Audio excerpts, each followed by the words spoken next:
coaching up there. So how's Robbie doing? Robbie's doing good. He handles our pitching staff at NJIT really well. We're doing really good things up there right now, and I only see bright things in the future. We actually just got accepted into the Atlantic Sun Conference, so we're no longer an independent Division I baseball team. So it's a great thing for the entire school and a great thing for our baseball program. Atlantic Sun, so who are some of those teams you'll be playing? We'll be facing off against University of North Florida, Florida Gulf Coast, Lipscomb, Kennesaw State, and can't remember the other one. And I've seen, just following Robbie, I've seen you guys looks like have a great facility up there in New Jersey. Yeah, we do, and we're actually supposed to be getting a brand new indoor facility that should be built by 2017. It'll be a really big upgrade for NJIT school, and we actually play at Riverfront Stadium, which is a former independent ballpark that we have full use to, so it's a pretty sweet setup. What's your role with NJIT? I'm actually the catcher's coach over there, even though I was a pitcher. But for me, I mean, as a pitcher, you know what you want out of catchers, so I mean, it kind of worked hand in hand for me. But other than that, I mean, that's really all I do. I mean, I help out with the outfielders, I help out with the pitchers, and then the hitters also too. Here, of course, you coach the pitchers with the Liberal BJs. This is a broad question. Overall, how do you feel like your pitching is as a starting rotation in the bullpen? How do you feel like these guys have performed to this point? Our guys have performed awesome. Our starting rotation just keeps on building and getting stronger and stronger. I think our real heart and soul to the whole pitching staff is the relieving core that we have. They come in and they shut games down for us. But like I said, the starting pitchers are just going to keep on building for us, and the relievers are only going to keep on getting better, and we look to make a good run at the NBC towards the end of the season. I do think that, at least what we've seen so far, that is a way Liberal separates themselves from the other teams.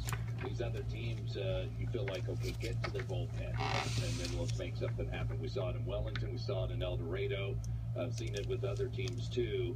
Whereas the BJs, these guys are going up and putting out goose eggs on the board. Yeah, we our relieving staff, Hernandez, Glaze, Garland, Busto, all the guys that come in, they all do a tremendous job out of the bullpen for us, and that's all we could ask for them is go in there, pound the zone, and just fill it up and get out of the innings, and we'll come up and then let Coach Lewicki's hitters do their job. Now, with your pitchers, you play pretty well every day. You had a day off here and there, but this is a stretch. You're playing 11 games in 12 days. So pretty well every day these guys are playing. How do you want your pitchers to prepare themselves for that grind, be it a starter or a reliever, which obviously two different things? Yeah, we have running programs that we have the guys on. Also, it's based on their body and how they feel, because not everyone's the same. We may have a guy like a reliever that may not need as much running because he could bounce back real quick, but then we have starters like Mahalski, who pitched a great game yesterday. We're going to go after and kill his body today and make sure that he's ready for his next start next week. I noticed he was running out there back and forth up there in the grass, and even last night right after he pitched. Yeah, that was his highest pitch count that he's been at so far that he's been here. We got him up to 81 pitches yesterday.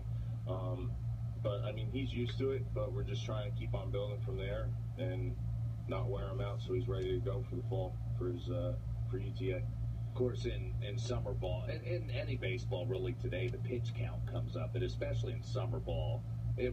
Coach Craig Anderson, Coach Adam Anderson probably told you about it last year, but he had a lot of guys on pitching limits last year. It doesn't seem to be that way as much this year, but how do you go about the pitch count with these guys, as you progress through the summer? Yeah, well, that's the big thing. I mean, we always feed off of one another because we got to make sure that the kids' bodies are feeling right and their arms feel good and all that, because the main reason why we do have summer ball is to make sure we're giving the kids a little bit extra exposure, but also we got to make sure that they're ready for their fall season and coming back in and playing for their college teams. So the last thing that anybody wants is for any of the guys to get hurt or get overused. So we really make sure that the pitch count, pitch limit stays in a reasonable them out so we could get them so they're at their fullest potential. And with the bullpen, time or two we'll see a guy go 2 straight days. It seems pretty much we're seeing different guys out of the bullpen one day as compared to the next. So what's the program for the guys in relief to have them ready? Pitch one day, maybe not the next, whatever it may be. What's the schedule for that? Well, we have guys like Lee Busto and Thomas Garland that are sidearm guys. They're submarine guys that basically can go out and pitch every single day for us because their arms bounce back tremendously. Then we have guys like Grant Glaze, Hernandez, Hay, that may need a little bit more time rest. Actually, we just had a guy, Colby Price, who was a low three-quarter guy, or actually sidearm guy, that I think they moved him down there a little too soon because he did a tremendous job. We've been working on him coming over the top, and he threw 2 2/3 of great pitch ball on the other night. So, yeah, you don't win that game without Colby Price Sunday. No. He came in there and shoved it for us, so he did really well.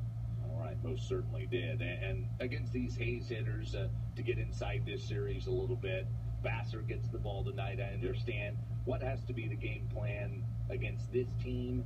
Or do you have plans for hitters in general? Are there different approaches for different teams? What are you seeing in the Jayhawk? Well, so far, I mean, since this is the first go-around, seeing the teams for the first time, we're going to have a little bit more of a game plan going into it. But so far with Hayes, the biggest thing for them is to make sure that we're keeping the ball down, because once we keep the ball down, they're going to have a hard time with it. You saw it with Colby Price the other night. He kept the ball down, and it looked like Hayes struggled with our left-handed pitching. So, I mean, as long as Vassar comes in and fills it up and keeps the ball down, I think we're in good shape for tonight. What do you ask of a pitcher in the summer? What do you ask about them? Attitude, commitment, etc.